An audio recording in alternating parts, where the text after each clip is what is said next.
The Unified Patent Court, what is it? Well, there's an upcoming referendum in June, and the Irish government want you to vote yes to become a member of this.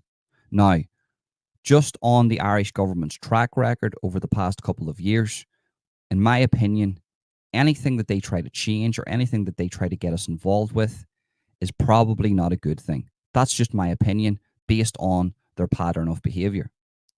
But today, what I want to do is I want to react to a video where this YouTube video explains to you exactly what it is.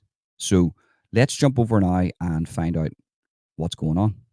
But first off, guys, make sure to smash the like button, subscribe, and hit that notification bell if you're watching on YouTube. Share, copy link to clipboard, send to a friend on Facebook or WhatsApp Messenger. And thanks to everybody that has donated in the Buy Me a Coffee. I appreciate that. You don't have to do that. I personally am not monetizing this channel. I have that ability. I might in the future, but as it stands, I like the freedom that I have just speaking about these things. So I'm not going to monetize it. So for anybody that does donate in the Buy Me a Coffee link in the description, I appreciate that. I'm not here for the money, but I appreciate it. So thank you very much. Arrival of the unitary patent and the Unified Patent Court provides you with new opportunities for validation and enforcement of European patents. In this video, we explain what those opportunities are. Litigation on patent infringement and validity of European patents can now only be handled by national courts. The arrival of the Unified Patent Court will make it possible to enforce centrally for a number of countries. Straight away, 29 seconds in, and they've brought out keywords like enforcement, central control, and that's not good. That's not good. I'm sure it has its benefits, like you're going to have access to more resources, but Ireland has access to medical resources being a part of the European Union. So I'm assuming what this is like sort of like the FDA. Well, not the FDA. They allowed certain drugs to go through, but to a degree, that's what it's like. And they're taking nationalistic controls away from countries with this unified patent court.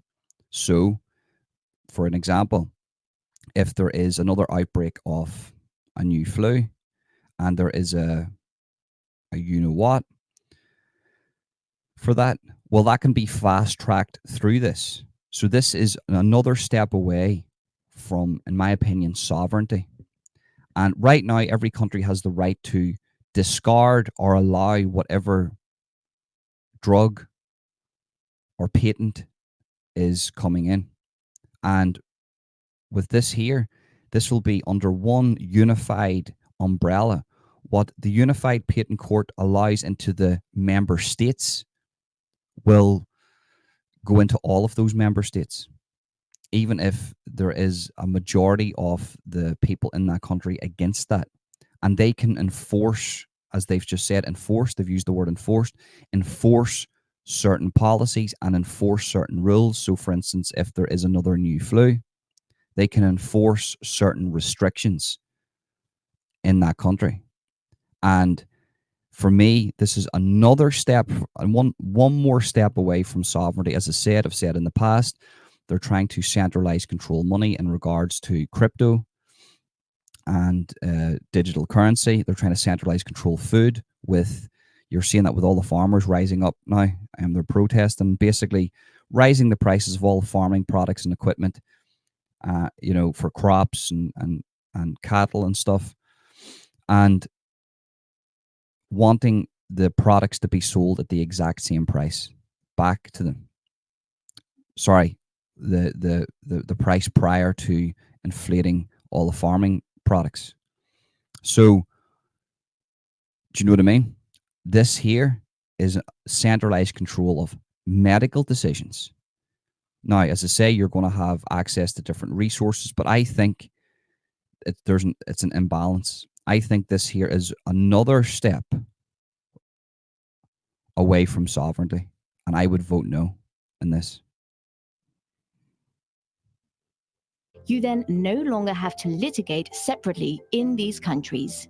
Via the UPC, Well, that has its benefits, because one country, imagine a country as an individual person, and just say Ireland is against a certain drug, and Ireland says, well, actually, we've had this before, and it hasn't benefited the population.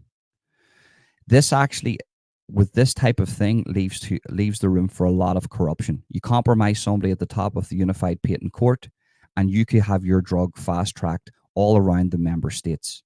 Just look what the FDA done in regards to the opioid crisis and OxyContin. If you watch the documentary on the Sackler family on Netflix, it's a true documentary. They compromised the FDA and they were able to sell legal heroin on the streets and create pill farms around impoverished communities and communities, low income communities. And they made billions, billions.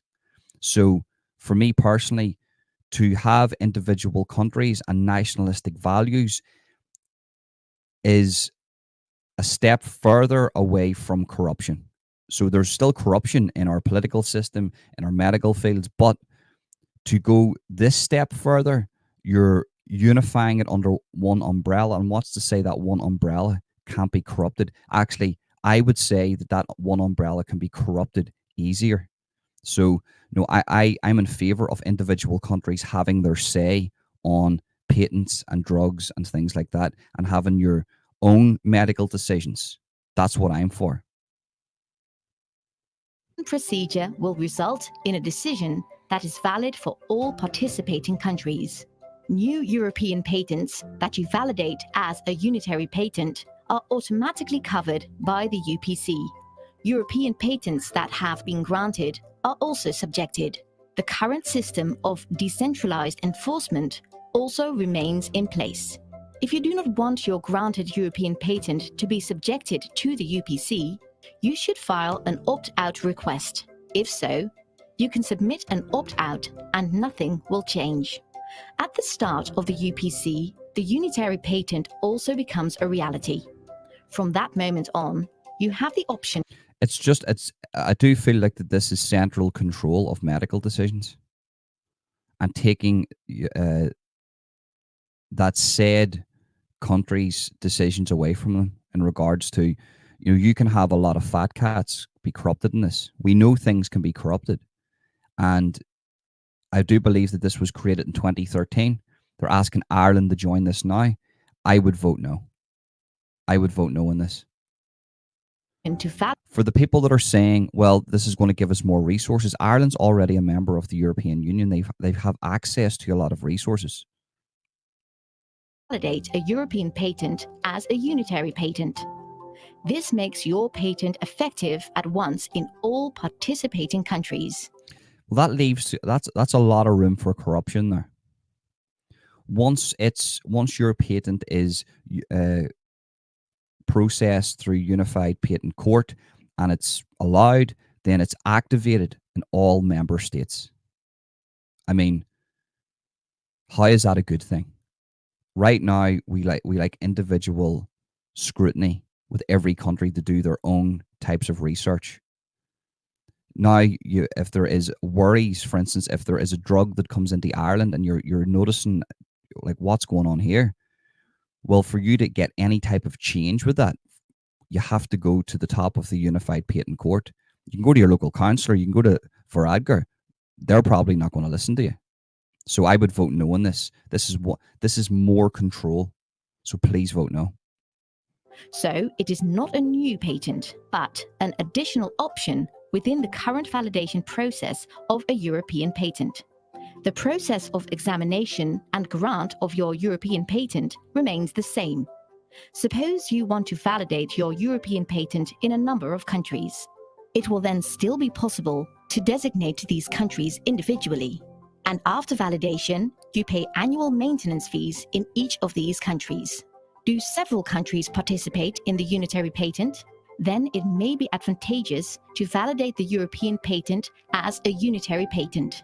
This requires one translation. And see, I don't like that. I like individual countries making their individual decisions. I like that. I think that's what's needed, because then, for instance, if one country finds out that the drug is bad, then that sort of spreads to the other countries. In this here, one country could find out that a drug is bad or a patent isn't good, and it has to first reach the Unified Patent Court. What's to say that can't be corrupted? Of course it can be corrupted. Everything's corrupted. We know that. So I'm not saying it's corrupted now, but I'm saying it. What's to say that in the future it's not going to be corrupted? Do you know what I mean? Especially when it comes to highly profitable drugs like opioids. I'm just saying, vote no. And you pay one annual fee for the maintenance costs. The unitary patent. They're basically selling this to the pharmaceutical companies. So what you're going to see now, you're going to see a massive campaign with pharmaceutical companies in Ireland and countries that aren't member states of the Unified Patent Court. Massive campaigns. You're going to see a lot of money pumped into this and a lot of suppression of information. That's why I'm jumping on this now, because they're going to do their work, because they probably want to be a member of this, because if big pharma get their grip into this, they've got endless resources, endless supply of money. All they have to do is compromise somebody at the top and have all their drugs rushed through via the Unified Patent Court. And I'm dead against that. Is subjected to the Unified Patent Court, where enforcement is centralized. That's, enforcement is centralized. So enforcement on certain medical decisions is centralized to the Unified Patent Court. No. 100% no. Dead against it. Vote no. Out is not possible for unitary patents. Would you like advice on the possibilities? I would like to speak to somebody that works with these so they can explain this to me a lot better. Right, guys, what do you think about that? Are you against it? Are you for it? Everybody's opinion is welcome in the comment section, so make sure you leave it in the comment section. I'll try to get back to you. I can't get back to everybody, but I try my best. For me personally, I would be voting no. Stay away from centralized control from these big places in Europe and around the world. Have your sovereignty, keep your decisions to yourself. So I would be voting no. As I say, they're trying to centralize control money with digital currency and crypto, centralize control of food, and now centralize control of your medical decisions. So in my opinion, vote no. This is one step closer to not being sovereign and being ruled in this pardon me, being ruled in this weird utopia. There's no such thing. So yeah, guys, let me know what you think, and you make sure if you're watching this on YouTube, smash the like button, subscribe, and hit the notification bell. Leave a comment and tell me what you think, and share. If you're watching this on any other platform like X and Rumble, make sure to leave a comment, give it a rumble, give it a heart, retweet, leave a comment, and share. And once again, thank you to everybody that has donated in the Buy Me a Coffee. I appreciate that. These are all beautiful people. I'm not here for the money, but for the people who have, who think that my content is worth it, I appreciate that, and thank you very much. As I say, this isn't monetized. I make no money from YouTube via monetization, and I don't know if I'm going to. I don't know if I'll monetize my channel, but hopefully that clears it up a little bit. I will be diving into this a little bit more to understand what the Unified Patent Court actually is and what it consists of. But what I have seen right there, I would be voting no. This is centralized control of your medical decisions, and you have the right to your nationalistic values in Ireland and to make your own medical decisions. So that's my view on it. Peace out.